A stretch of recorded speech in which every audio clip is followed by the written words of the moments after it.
Eshima, votre magazine qui bat au rythme de l'actualité. Retrouvez la nouvelle édition. Exclusivité, Sakumbi Molendo, les réformes qui changent l'image des affaires foncières. Après avoir posé le diagnostic de plusieurs maux qui nécessitaient une thérapie appropriée, le ministre des Affaires foncières, Sakumbi Molendo, a proposé à ces secteurs agonissants un traitement des chocs basé sur 3 objectifs. Donner un nouveau souffle à travers des réformes, un mandat sous le régime du renouveau. Des innovations et réformes audacieuses, les cadastres fonciers numérisés et des titres immobiliers sécurisés. Et le lancement des projets modernes, les actions du ministre Aimé Sakumbi Molendo visent à faire du ministère des Affaires foncières l'un des plus grands contribuables au trésor grâce à la fin du coulage des recettes foncières. Focus, le ministre d'État, ministre des hydrocarbures, Rubens Mikindo Mouima, a organisé 2 jours des travaux intenses afin de poser les véritables diagnostics du secteur des hydrocarbures en RDC afin de formuler des recommandations nécessaires dans la gestion de l'or noir congolais. Découverte, Jean-Michel Samalou Kondé, le nouveau chef des gouvernements qui travaillera en harmonie avec le président Félix Tshisekedi. Nation, le directeur général de la DGI, Barnabé Mouakadi, adresse ses félicitations à Monsieur le Président de la République, Félix Antoine Tshisekedi, à l'occasion de son investiture en qualité de président de l'Union africaine. À lire également, le directeur général de la CNSS, Agnès Mouad Nawej, adresse ses félicitations à son Excellence, Monsieur Jean-Michel Samalou Kondé, pour sa nomination au poste de Premier ministre. Lumumba Mouzé et Étienne Tshisekedi, des héros immortels. Majorité parlementaire, la remontada de Félix Tshisekedi. Économie, fraude fiscale, un mal qui gangrène toujours le trésor public. Retrouvez l'intégralité du magazine Eshima dans les kiosques. Eshima Magazine, un nouveau standard d'information. Merci Bandeko Balandi. Mesdames et messieurs, Obomisana Kolanda Biso na rumeur de Kinshasa. Tozane Sengomingi Yakozonge Labino Lissulelo pour une nouvelle communication. Tozali Kopé Sabino, Maïmazali Kolekarambo Kanabiso, Batebele, ba comprenaka en retard na Congo, mais Biso Moussana Biso Koloba. Nous venons aujourd'hui avec d'autres nouvelles. Oui, pour compléter d'abord Otoloba Kilobi. Parce que beaucoup de monde qui m'a il faut que la moto mabe pour encourager ma kambu bande quoi na 5 basali mais tu sais sabino complot zakinine qu'est-ce qui va se passer et comment nous les avons eu parce que batobele va comprendre te batobele il faut bazala à mesure il y a quoi bisabiso réellement raison à bango za boyé bino bozana raison te na place boyé et voilà ce qu'il faut faire. C'est comme ça la République fonctionne. Merci beaucoup na jugement barrentre lobby na niveau ya France pour na kocha na prison de Koyo Tobengi na combat Sarkozy parce que personnellement c'est quelqu'un que moi je n'avais pas aimé à cause de Makambu Basala président Kadhafi na Libye le loso botali Libye o ekomi c'est grâce ya Mutuana yena de Obama bazaki bato bazaki contre États-Unis d'Afrique oyo mais c'est Kadhafi azaki kosala déjà pour le panissement du peuple africain azaki na besoin oyo président Félix Azanangolelo que moi n'ayons sur Afrique à la mesure il y a trouver solution à makambo na ye en Afrique sans recourir aux occidentaux mais lelo vous verrez que Libye est comme un passoire bituma modèle les eaux les kakuna bato bazali kokufa jour et nuit à cause de la décision à Mabe oyo Obama na Sarkozy bazwaka pour na ko éliminer nani président Kadhafi mais Dieu merci la justice de Dieu et ya katana l'enterre du moins ekokoma il est condamné à 3 ans ezali moké mais par rapport à Ajnaï, dignité Zaki Nango, c'est-à-dire ezali punition makasi 3 ans c'est presque fait ya vie na mobimba ezoki de bon namai. Je pense que c'est une bonne chose qui m'a rendu quand même joyeux banda mokolo lobby. Toujours dans la République démocratique du Congo, mboka bakoko na biso, otozali ko yebisa mutu nyonso za contre makambo tozo sala boye. Soki oza na droit ya koboya, biso pe to na droit ya koloba. Ceux qui ont la capacité à condamner biso tozoloba te. Yeba que ont la capacité wana parce que ont une liberté et que cette même liberté nous l'avons aussi. Alors si on tozali koyoka o tozoloba selon compréhension na yo, selon sentiment na yo, tobota mambola mokote. tobotama pe tribu mon côté, tozali tata mon côté, maman mon côté, tozape na parti politique mon côté. Mais maman tata mon côté pays.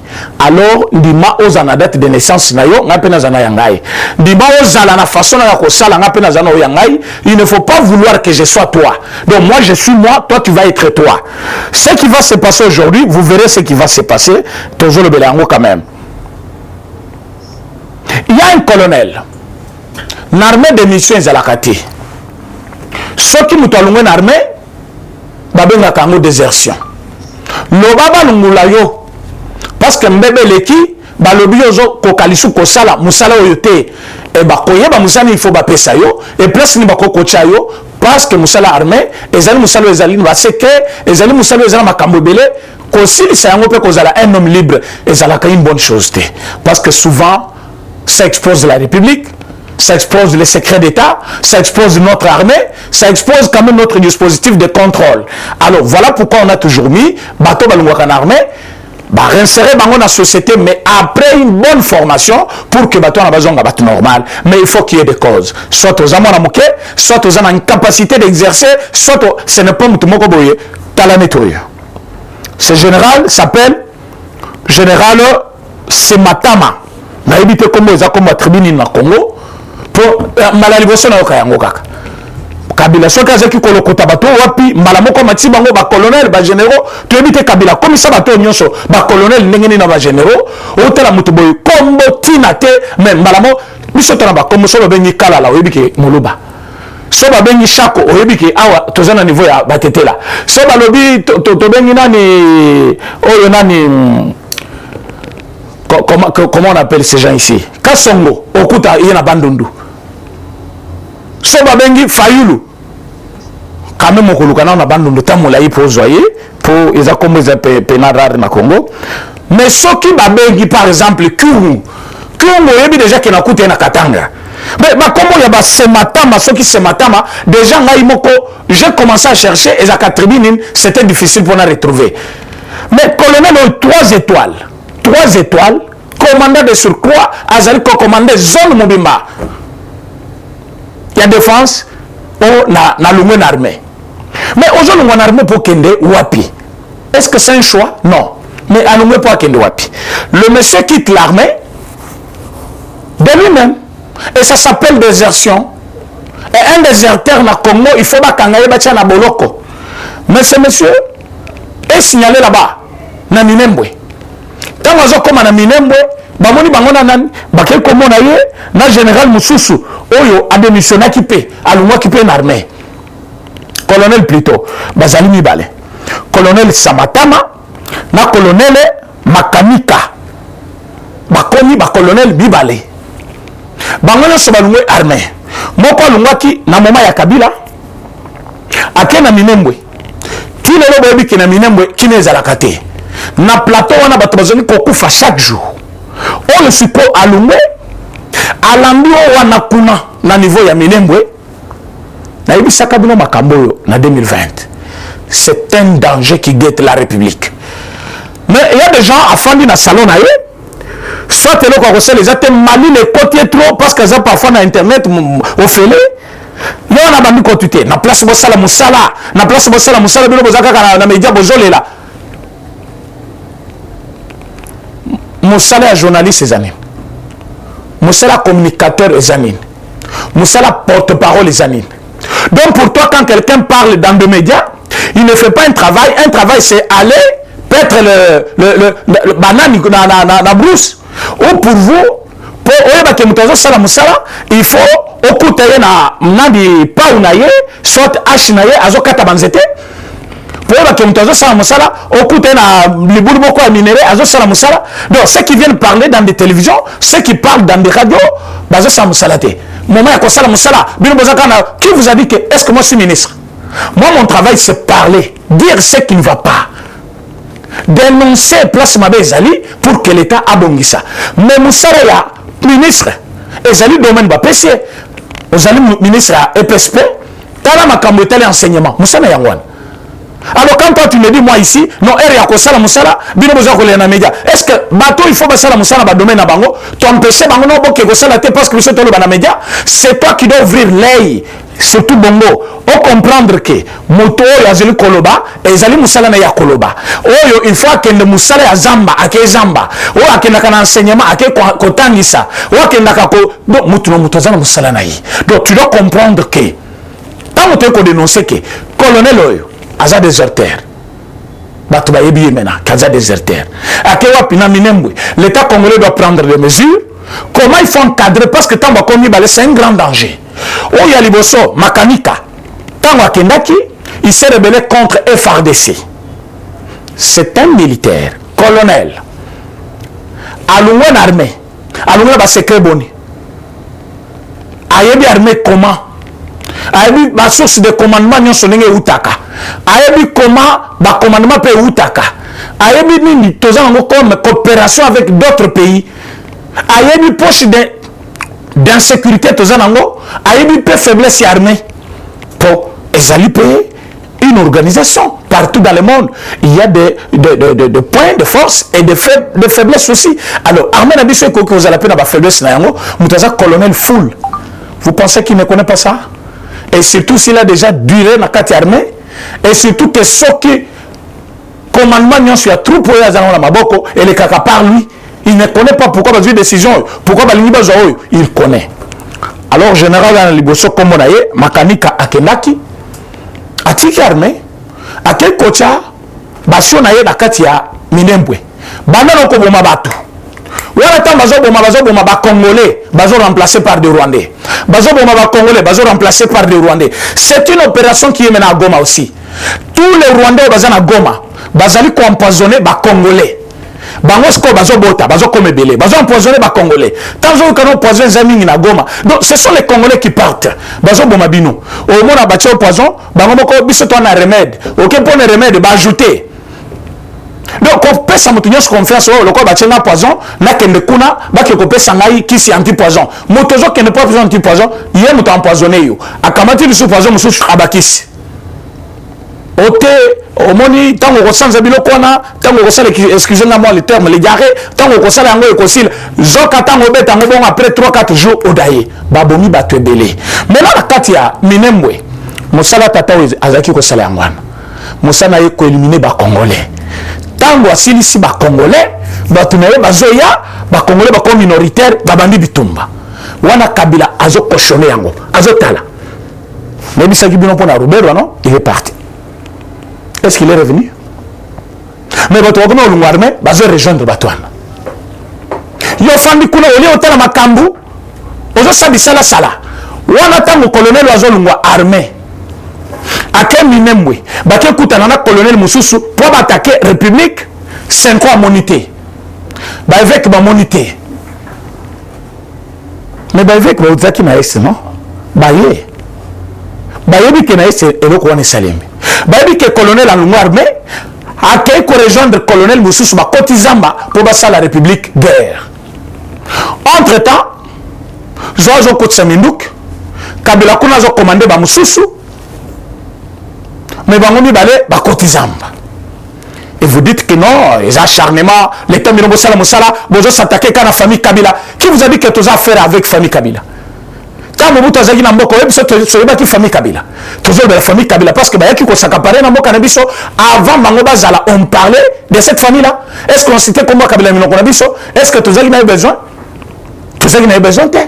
toujours le belayer parce que il a intervenu na kati ya gestion mboka na biso et a intervenir pe na ndenge mabe atikeli biso liwa abomeli biso batu abomi économie abomi makamyo na biso loi kamati zela wana Kedbay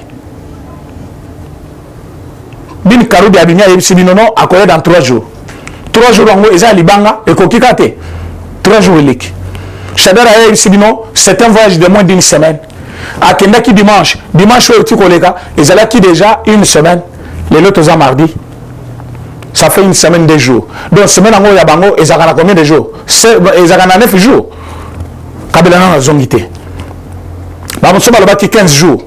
15 jours, dans 4 jours, et dans 5 jours. Toujours c'est la caca. Retour naïe bien. Exil naïe bien. Bah, Congolais, bah, yebi, oh, bah, ça la ponaïe. Et pourquoi il est parti? Pourquoi Zongité? Ils sont là en train de préparer quelque chose. Maintenant, le colonel Atikalaki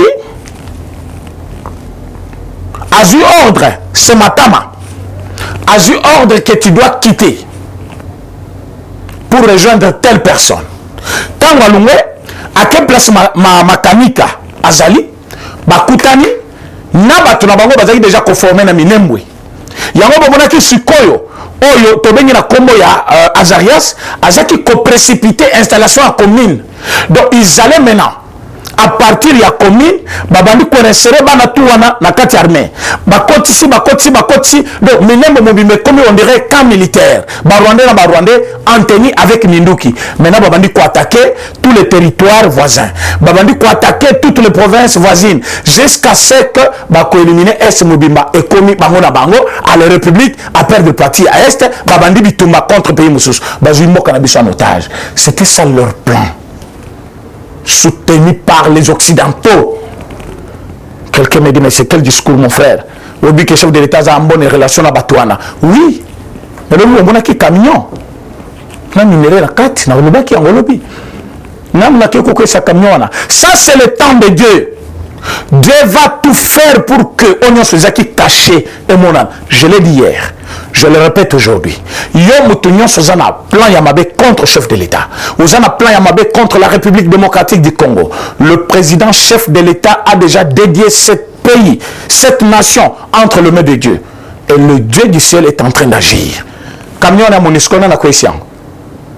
Batali photo ah il cause un montage c'était bon tant que information officielle bim camion que batu po bomona batu bukani batu bazoki baki okutande minéré na kati ya Monisco tala gayara camion non na ko ce camion wana c'est Dieu qui a fait tomber ce camion au milieu des individus des villageois pour que ba découvrir musaleni batu na bazali ko sana mboka na biso. Et ce Monisco là, combien d'années ils sont dans notre pays? Batoubakoufina Mboka Nabiso bakomi combien? Sous leurs yeux. Qu'est-ce qu'ils ont déjà fait? Rien. Maintenant, Bato Bazali Kokutana Basangani. Papa Bonissa Congo. Et moi, je pensais que Lobby, tant que Makambo et l'équipe, Monsieur Cholet allait quand même nous dire que voilà, à l'est de la République, il y a un colonel alloué armé de sa propre volonté, sans cause. Tous allez conseiller au gouvernement Bakangaye, pour un déserteur. Et danger, ils allaient parce que tant que Bakutanina wana ba former rébellion na bango, Kabila Kopouye bango comme il a toujours fait avec Rouberwa, Nanyarugabu. Alors ils vont venir pour attaquer la République. Qu'est-ce qu'il faut faire? C'est le moment qu'il faut enchaîner. Non, Chole n'a pas parlé de ça.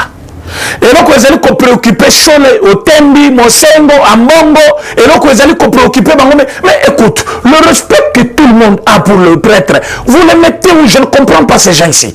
Tout le monde que vous voyez, je vous dis, quand vous avez un prêtre devant vous, c'est quelqu'un à respecter. À respecter. Moi qui vous parle, je vous le jure devant Dieu du ciel, j'ai le respect au maximum pour tous les prêtres. Je sais que ce sont des serviteurs de Dieu et qu'ils sont là pour servir le peuple que Dieu leur a donné. Et ce peuple-là, nous sommes tous en acte. Mais rappelez, rôle il y a président, soit rôle il y a gouvernement, ce n'est pas mauvais. Mais l'intention qui est cachée derrière ça, mais quelque chose que la loi a déjà garanti. Vous avez vu quelle intention de ne pas organiser les élections en 2023? Aucune intention. Est-ce que les dates prévues par la loi pour que Baba n'a pas épargné pour l'organisation des élections, est-ce que tu as dépassé Yango? Zéro. Est-ce qu'il y a étape moko ezali na train na makambo élection et qu'on a déjà brûlé to leki étape wana? Zéro. Mais bah étape nyonso esala kake organisation il y a élection ici maramoka et ça n'a liboso à telle date mon côté na kogi voilà qui s'en quelque part dans la constitution où il est dit que quand vous dépassez 2 ans, 3e année, à telle date, il faut commencer à préparer les élections. Mais tu es prévu. Tu es prévu. Les 2 dernières années, l'organisation, il y a élection pour un mandat, pour chaque mandat. Alors cette année, il n'y a aucune opération qui a trait aux élections et qu'on a déjà brûlé pour dire que non, voilà, la date, il fallait passer la basalité. Le col a qui déjà est pour donc basé une intention. Aucune intention de ne pas organiser les élections. Et vous tirez ça d'où?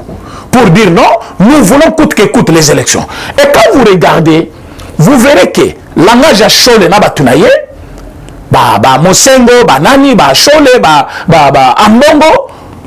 Des politiciens, ce ne sont pas des prêtres, des politiciens alors. Parce que si moi j'ai le respect pour les prêtres, ce ne sont pas les prêtres comme Chole. Nous sommes allés à Saint-Sylvestre, Nani Bossan. Nani Bossan qui est à Saint-Sylvestre, Etienne Tshisekedi avait tout accepté pour que Mboka ait Tambola.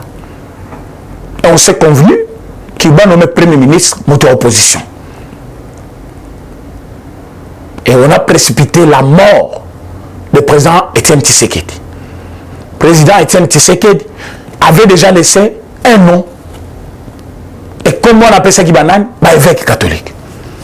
Ils avaient du mal eux-mêmes à présenter cette enveloppe-là, et pas Kabila. Au Kabila 5 3 non. Mais d'abord l'enveloppe qui contient les noms est où? Ils alors tu vas l'abîmer là-bas. Ils avaient empêché le président Félix d'être Premier ministre conformément à l'accord à Saint-Sylvestre. Mais c'était dans le plan de Dieu pour que le président Félix devienne président. Parfois, ce qui a comme Premier ministre, n'a pouvoir à médiocre, soit soit balinga babebisa casier judiciaire naie, soit balinga qui va piéger dans makamoko qui ko étouffer présidence naie à venir. Et Dieu l'a écarté par le biais de ce prêtre que vous voyez là. Combien de fois nous avons marché, Église catholique a beaucoup accompagné? Combien de fois? Mais chaque fois que l'opposition pouvait faire de bonnes actions, par honte, Bazaki qu'on s'alignait derrière nous. Par la honte, ils venaient. Et nous les avons toujours acceptés. Quand Bozaki est en opposition, Bozaki besoin de bango, Bozaki qu'on marchait dans bango. C'est parce que vous ne connaissez pas ce qui était l'opposition. Bozaki opposition, t'es-il pour comprendre l'opposition? L'opposition, ce n'était pas 5 ans. Et 5 ans ne pouvaient pas faire une manifestation qui pouvait faire trembler Kabila. Kabila tremblait sur une manifestation de l'UDPS. Et non 5 ans. Manifestation, il y a eu deux personnes qui ont tambola. Donc, Mokil Mobimobazo, le Belango, ce n'est pas 5 ans. 5 ans faisaient des déclarations dans Katia Bandako. Cette déclaration, Bobi Manazela, Babangi, Bakini, Bazoti, prêtre, Bazaki courageux, et prêtre, Bazaki quand même là. Moi, je suis un amouké que Makambo Bunga. Mais tous ces gens qui faisaient des déclarations là, au moins, Bango Bagni Nanzela, et prêtre, on a le Baza sacrifié. Nous avons des prêtres qui sont morts. Parce que Bazaki n'a dévouement, Bazaki n'a volonté. Et Bango vous n'avez pas le respect pour les gens, vous voulez qu'on vous respecte comment? Vous pensez que non, vous avez étudié toutes les universités du monde. Alors, les paroles d'évangile, l'église. Quand vous dites à l'église, au lobby, la politique, rôle et organisation. Il y a élection et ça maboko il y a Seni d'ici là a entamé Makambunaye et entre autres bakosanganana organe ou ezalina habilité à ça le recensement basala d'abord recensement. Est-ce que dans vos écoles on peut connaître l'effectif sans une liste de présence? Comment vous allez connaître tous les enfants qui sont dans votre école? Et comment vous allez connaître le nombre de filles et le nombre de garçons? Leur âge, dont les longs élections, quand on a voté, ou Bimika Kaboyale, tant que vous votez. Sénégal a voté, Rwanda a voté. Merci n'a pas joué à présidence. Bien que Batmoussou va condamner, non, il ne fallait pas répondre. Ces gens méritent une réponse et puis à l'immédiat. Il ne faut pas laisser ces gens. Vous savez, ils font tout pour faire avaler na Congolais ma bêtise. Tant les Congolais, meli en tala. Zoaka koka, telemisa koka. Zomai oyo. Na bidon, maya pembe. Banda kosa na koka wana. Omona koka wana, nene zaka noir wana, ezobima, tima wana kotika la pembe. C'est-à-dire tellement maïzé belé et bandi ko étouffé quantité ya coca ezana molangi au moins na coca ebimi ti na molangi wana o ezaki coca mayo ya peut mener remplacer ata doute moko ya koka ezali susté tellement le coûté zébélé les Congolais ameli le coûta lobi le coûta et puis le coûta on a accompagné de la haine tellement haine na le coûté kotitro Congolais on a kotonda le coûta à sanzi président à sanzi ba bonne action naïe à sanzi ba œuvre naïe yokuna fandi non il ne fallait pas répondre bango on a pas la présidence yondo ibi politique té na politique il n'y a pas de temps mort il fallait te répondre par les actions sont là est-ce qu'ils ont accepté nous avons commandé 2500 bis mais sur place babiso et ezaki commandé pour le premier lot c'était 440 il y a eu 330 bis ezaki remis na katia transport à par président chef de l'État il va soit palais du peuple 5 ans le belé en côté il y a eu 110 bis ouais utaki na matadi et il y a dimanche ouais utukoleka 110 bis et quoi ajouter nombre il y a 330 ezaki sur place ça fait 410 bis. C'est une œuvre qu'il faut parler pour dire que ça vient quand même alléger la tâche du côté transport. Utembi et Batunaye, ils n'ont pas fait mention à cela. Le chef de l'État a dit que Banabazong est la classe et la gratuité de l'enseignement devient une loi. Motomokota à côté le Melayango. Ils n'ont pas encouragé cela. Bazon le bateau accompagné, bateau en amétant, ou bateau à l'école, babengani bana. Au sommet de bon côté et bokende. Et puis l'école non c'est école conventionnée catholique et comme école et ceux qui agréé ceux qui n'inango. Il y a catholique, bangonde basaliango et comme bongo. Je me demande moi. École où se dit tant aux écoles là école catholique. Les lois commission où privé catholique, ça veut dire quoi? Donc va changer identité école. Au moment où il fallait côté dans l'État et ben côté dans poche à moto. Et ces gens-là ont la volonté de servir le pays. Est-ce que dans leur communiqué là, va dénoncer combien de fois massacre les alliés Salema au niveau de la République? Bon, est-ce qu'après communication, parce que dénoncer c'est bien, après dénonciation, on propose quand même, moi idée à Malam, pour l'avancement du pays. Ils ont proposé quoi? 0. Mais qu'est-ce qu'il dit? Il pose une condition. Nous voulons, en 2023, mais vous mettez une condition là où il y a déjà une loi. Loi et lobby, il y a 5 ans pour un mandat, et après un mandat, le premier chef de l'État peut se représenter encore pour avoir un deuxième mandat. Donc, le président Tshisekedi est d'abord éligible à la capacité à Kozongela, même en 2023. Et il pense que ce qui est président Félix Tchelibaya, Fayulu Tchelibaya, allez, Fayulu Rolek, vous vous trompez. Président Félix n'a pas peur des élections et n'aura jamais peur des élections. Ce qui est lobby, il n'a pas été voté en 2018. Mais comment vous pensez bien que vous votez qui était Abima président? Et vous pensez en 2023 que vous allez la présidenter? Du fait que vous votez qui était en 2018, mais Abima président, donc en 2023, attends, vous votez suite à Roselaka président. Ça va vous faire mal, je pense. Mais c'est la réalité. Parce que si vous dites qu'il n'a pas été élu président, mais il est président aujourd'hui. Par quelle magie?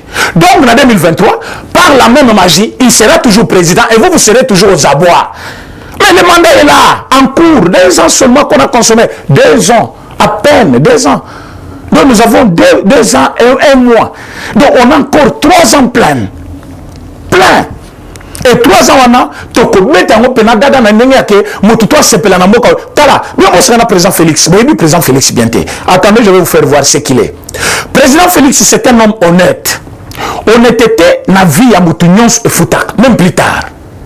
Du fait qu'il veut que Makamoto, au début, le président Félix Azaki honnêteté. Massakangi Kabila, non? Aza honnête. L'honnêteté marche de pair avec l'amour. Parce que na place il faut na Salomabe, au quoi ici pena mbongo, na moni pena kena na passe ya mbongo.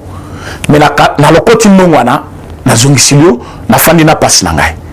À cause ya bola mbongo na salio wana, zamba a récompensé ngai au centuple. C'est quel geste? Amour d'abord envers toi. J'oublie mes souffrances à moi pour te satisfaire toi parce que c'est ton droit. C'est ça l'honnêteté. Et le président Félix arrive au pouvoir, il trouve Kabila qui avait déjà tout mis en place pour les piéger, pour qu'il ne réussisse pas. Mais qu'est-ce qu'il dit? Venez. Nous allons travailler ensemble. Vous voulez quoi? Primature, prends. Vous voulez quoi? Nous prenez. Vous voulez quoi? Il donne. Bah toi c'est qui est? Et bandit pantin, placebo. Bon, bah fini. Les lots placebo, à moins de 2 ans. Majorité quoi. Sénat quoi, Parlement quoi, gouvernement quoi, PPRD Koufi. À la minute même, ça m'a le compte Abimi, côté Abimi, il va tout éviter. Modeste Batiwan a gagné les lots. A gagné place à l'Igaki dès le départ. Voilà l'honnêteté commence à payer. Ça, je ne parle qu'un seul mot, honnêteté. Le président chef de l'État, président Félix, c'est un élu de Dieu. Un président qui même l'IDPS, Boyokaki Augustin Kaboué, ce n'est pas moi qui l'ai dit. Nakata IDPS, Babundisaye trop. Depuis vivant ya tatanaye. Qui les lots? Babundisaye trop naye. Bamobaki bangwana. Ba aîné. Donc, Moutumoko don soit tel Félix, Moutem et Vimbi. Bande IDPS. Bakoka été. Il a marché toutes les présidences de l'Afrique que vous voyez, il n'était pas encore président. Voire même dans l'Occident. Parce que Zaki chargé des affaires extérieures, il est parti. Il a rencontré des hommes de Dieu, il a rencontré des présidents africains, il a rencontré des chefs de l'organisation Nyonso, dans toute facilité. Et il a acquis une certaine maturité politique. Et ça lui a façonné. Les gens ont dit, il n'a jamais géré, il ne peut rien faire, voilà ce qu'il est, voilà ce qu'il est. Aujourd'hui, à bout de 2 ans, il a marqué de quoi il est capable. Un élu a des œuvres que les gens ne comprennent pas souvent. Comment quelqu'un qui n'a jamais été chef du quartier, pas même un ministre, pas même un directeur général, il prend la tête d'un pays et il va déboulonner un système déjà placé pendant 21 ans. Akoki bango pe bakei na kinya silence sans munduki sans kobumisa batu et yo tali mutwana ole bino za moindre ale to koboma ye kakaboyi. Donc vous vous trompez trop. Christian Chouewa général a raison parce qu'il a dit yo ko former rébellion il y a 1000 personnes 2000 personnes o ko bulise armée mobimba. Donc armée yanzambe pe ezali o bozali comment on a été. Le président Félix est entouré aussi de cet armement là. C'est un armement céleste. Pendant que vous venez en groupe. Regarde comment ils viennent là. En groupe. Côté au Kabila attaque avec Zoé, accompagné avec Monisco. Côté au catholique vient avec Fayoulou. Côté au Belgique vient. Donc vous voyez qu'ils sont en groupe contre une seule personne. Mais la Bible déclare Bakoya Zela Moko. Mais Bakozonga Zela Sambo. Ils viennent toujours d'un coup. Mais toi qui te betika Moko. Ah, Bakoya de personne. Biso to beta Moko. Ah, on a beta. Bazouka. Félix Tshisekedi, un roi de Dieu, un élu de Dieu, un élu à tabo beti beti yeti bokanisi akati motema. Et bon la présidence quoi bon mona quitté. Afandi batolobi akweyi boy. Tant que zote le monde s'est mis bali likolo. J'aime bandi mi a parti et bato bandi kolela. Alors ça ne vous a pas inspiré jour pena. Il y a investiture, il y a président. Moi, malaise, mon kobo, on dirait il y a coloca. Ma longue, il y a moi la minute, il y a zongi le lobby, non, tu peux éliminer le calate, 2 ans colocataire, 2 ans élique. 2 ans élique. Au tenez mes aona, tout le monde a total la cacasse. Est-ce qu'on peut me retanga? Oh, vous les gens kende, calate 2023. Mais bien, vous voyez aussi sa mandaté. Mandat est aussi là. Et aussi là, monsieur bandi. Yonde okozala wana kaka ozolo baloba, biso koloba na biso za bien poto loba tona pouvoir, toko kende kaka. Yozo ka service tozole la té, on dénonce. On a dénoncé. Nous savons votre manière de vivre. Vous voulez que biso tozala silencieux?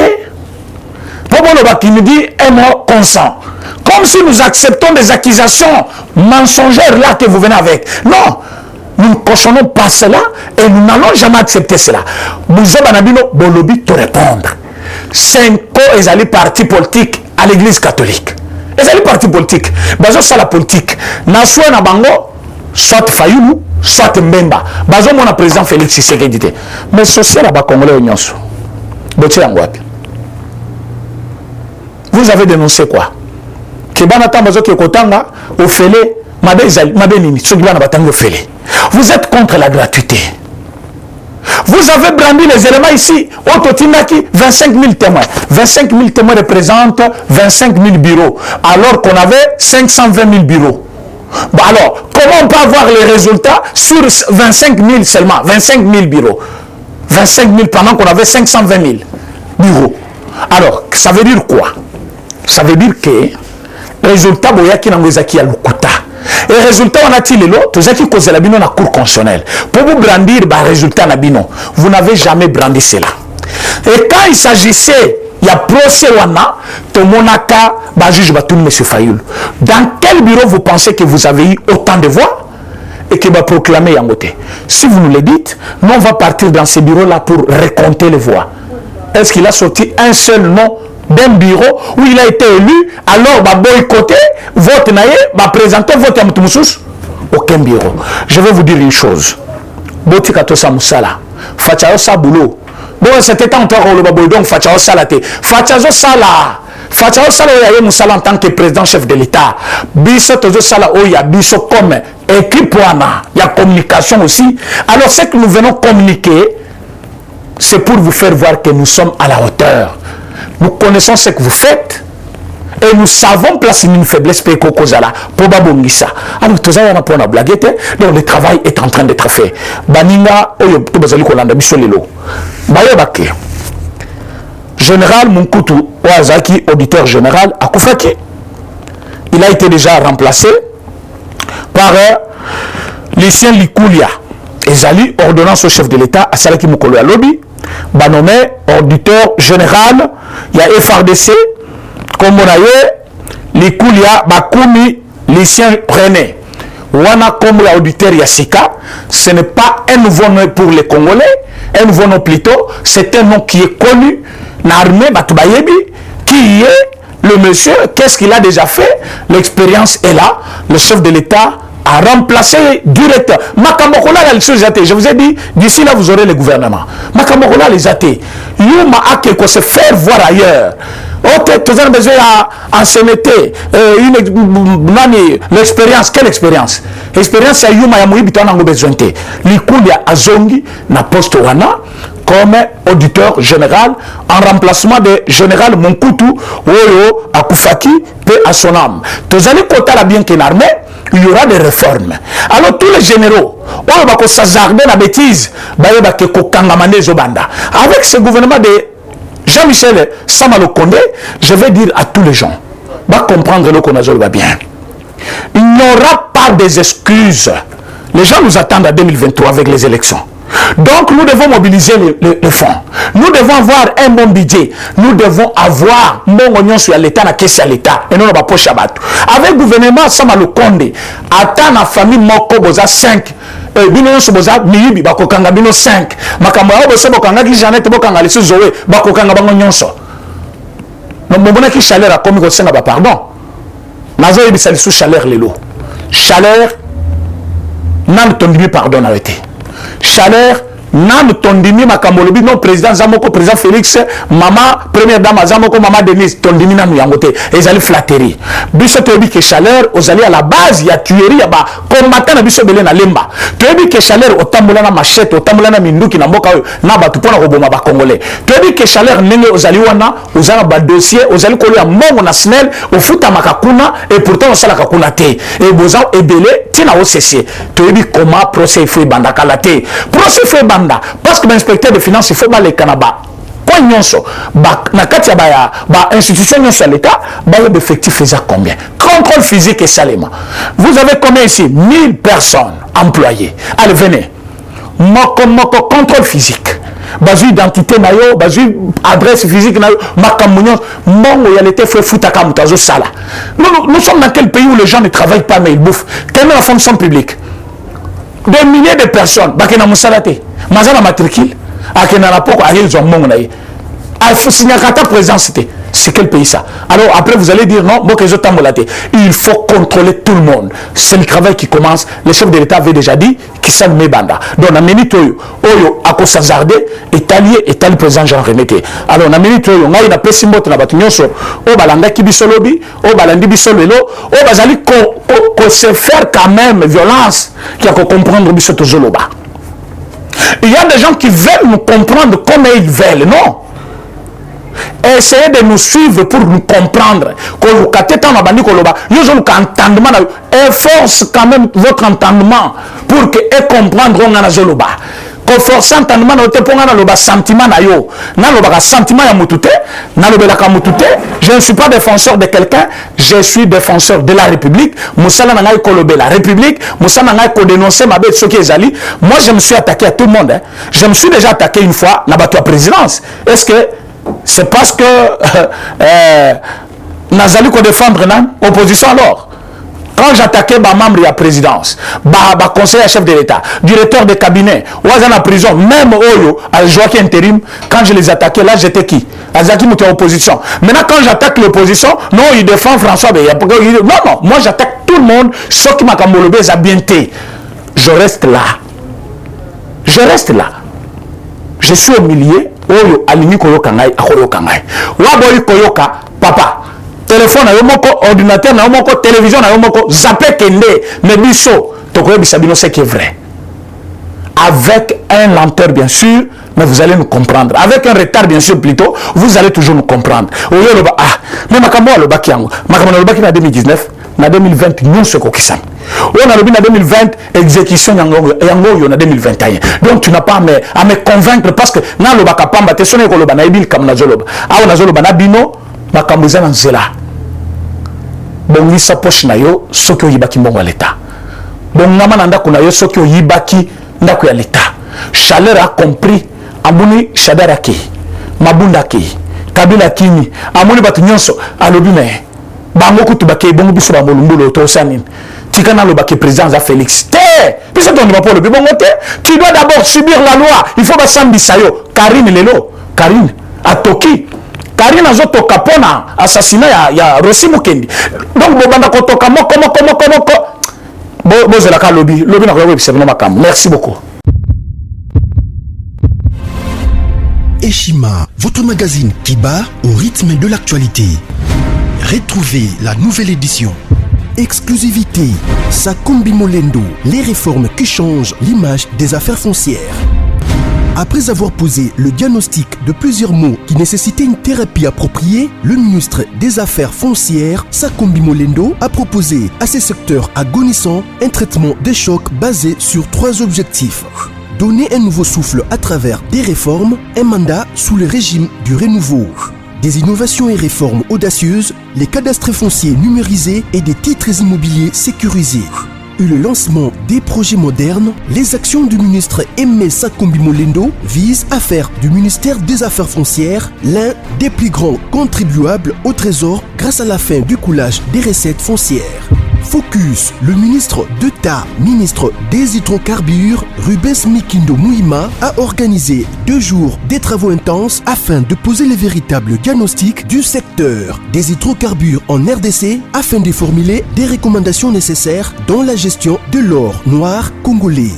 Découverte, Jean-Michel Samalou Kondé, le nouveau chef des gouvernements qui travaillera en harmonie avec le président Félix Tshisekedi. Nation, les directeurs généraux de la DGI, Barnabé Mouakadi, adresse ses félicitations à Monsieur le Président de la République, Félix Antoine Tshisekedi, à l'occasion de son investiture en qualité de président de l'Union africaine. À lire également, le directeur général de la CNSS, Agnès Mouad Nawej, adresse ses félicitations à son Excellence, Monsieur Jean-Michel Samalou Kondé, pour sa nomination au poste de Premier ministre. Lumumba, Mouzé et Étienne Tshisekedi, des héros immortels. Majorité parlementaire, la remontada de Félix Tshisekedi. Économie, fraude fiscale, un mal qui gangrène toujours le trésor public. Retrouvez l'intégralité du magazine Eshima dans les kiosques. Eshima Magazine, un nouveau standard d'information.